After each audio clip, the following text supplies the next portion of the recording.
hook. I left my friend's bachelorette trip in Italy 4 days early, after a series of events made me feel increasingly unsafe. She says I betrayed her, but days later, the same girls who ignored my warnings admitted that I might have been right. And honestly, I still don't know if I was wrong for leaving. Trigger warning for harassment, stalking behavior, and risk of physical assault. I'm 24F, and one of my friends, 32F, got engaged and planned a girls' trip to Italy as her bachelorette party. There were 6 of us total. My friend loves to drink and party, while I don't drink much. I'll indulge during special events and celebrations, but I physically can't drink as much as she does. I'm naturally bubbly and extroverted whether I'm sober or not, but she still gets sad when people don't drink as heavily as she does. I tried really hard on this trip to participate and make her happy. I went in with good intentions, I really did. One night we met some young people who invited us to a party. We danced, met more people, and the night kept going until we were very far from where we were staying. Some young men, along with 2 women, suggested that we stay with them for the night instead of going back to our lodgings. I didn't feel good about the situation.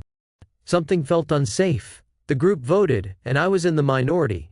Everyone else was pretty inebriated, and it was hard being the only sober person trying to convince them to call a cab and go back. I didn't trust these men, but I also didn't feel safe separating from my group in the middle of the night, so I went with them. We went to the house and settled into a room. In the middle of the night, I heard attempts being made to enter our room. Even though we had locked the doors, 2 of the men came inside. I pretended to be asleep while they spoke in Italian and argued with each other. It felt like they were checking on us or trying to decide something. Eventually they left to argue outside. I didn't sleep the whole night. I texted my boyfriend and told him what was happening and how unsafe I felt. The next morning, instead of leaving, the group decided to stay another day because the men offered to show us around. I didn't want to get into a car with them. They felt creepy to me. They stared at me constantly and made comments about my ethnicity, I'm Korean, asking strange questions including whether I was a virgin. In my head, it felt invasive and unsettling, and I couldn't think of any normal reason for those questions. My friend said I was probably misunderstanding because of a language barrier. They were enjoying the attention from these affluent-seeming guys who promised to get us on a yacht. My concerns went unheard. I talked to my boyfriend who was in France and he offered to come get me, and he did. The men were saying they would drive us to get our things from the hotel and that we could stay with them instead, and the girls were considering it. Before I left, my boyfriend offered to drive everyone back to our booked hotel, and even help arrange a legitimate yacht through a real company as a gift to the bride. They refused. Instead, the bride said I was ruining the mood and spoiling the memory of the trip, so I left, 4 days early.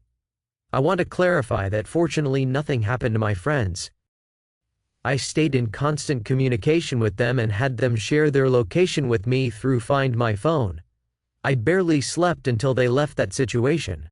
I tried to express that it wasn't just about one moment. It was a buildup of red flags, pressure to drink, and feeling like my discomfort didn't matter. After my post gained attention online, I realized some members of the bridal party were unfairly upset with me. I'm no longer in the group chat, and I was supposed to sing at the wedding, which probably won't happen now. At this point, I don't even want to attend. I also want to say this could happen anywhere. I'm not claiming Italy is unsafe. Situations become unsafe when people stop being aware of their surroundings. Because of experiences I had living in a model house before, I'm naturally more vigilant about manipulation and risky dynamics, and having my concerns ignored was disheartening. Did I warn the girls? Yes. I tried to wake the girl next to me when the men entered our room, but everyone was too intoxicated. So I texted the group chat saying we needed to talk urgently when everyone woke up. When I explained what happened, a few girls seemed to consider it, but the bride-to-be and another friend said I was overreacting because nothing had actually happened. They suggested maybe one of the men was unhappy about giving us the room and that everyone was just tired and cranky. After that, we never had privacy again because someone from the Italian group was always around.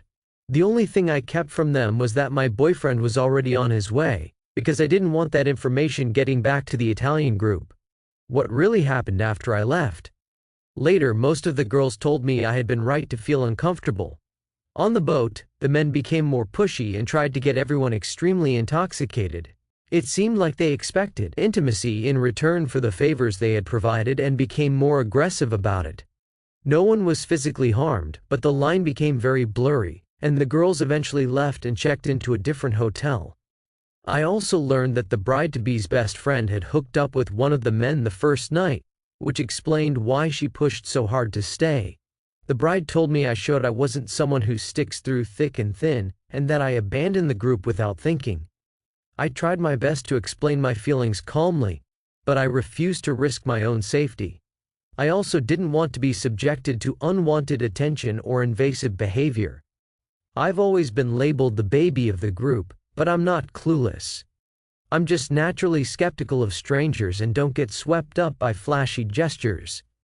Looking back, I think the history we shared is the main reason we stayed friends, but she doesn't seem to have grown much over the years. Maybe it's time to go separate ways. Looking back, I think it was naive of me to expect this group to travel differently just because she was getting married.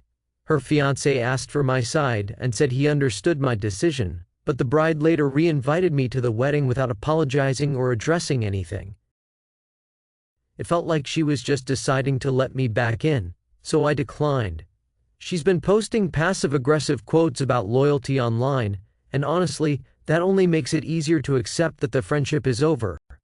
I don't think I could sing at her wedding without feeling uncomfortable after everything that happened. Our editorial stance at Jeannie's Daily Digest is that this story isn't about abandoning a trip. It's about boundaries, group pressure, and personal safety.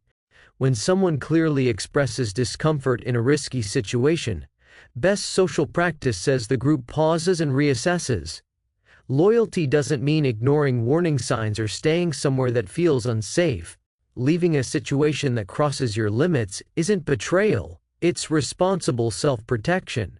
What would you have done in my position? Do you think I overreacted, or did I make the only reasonable decision? Drop your thoughts in the comments.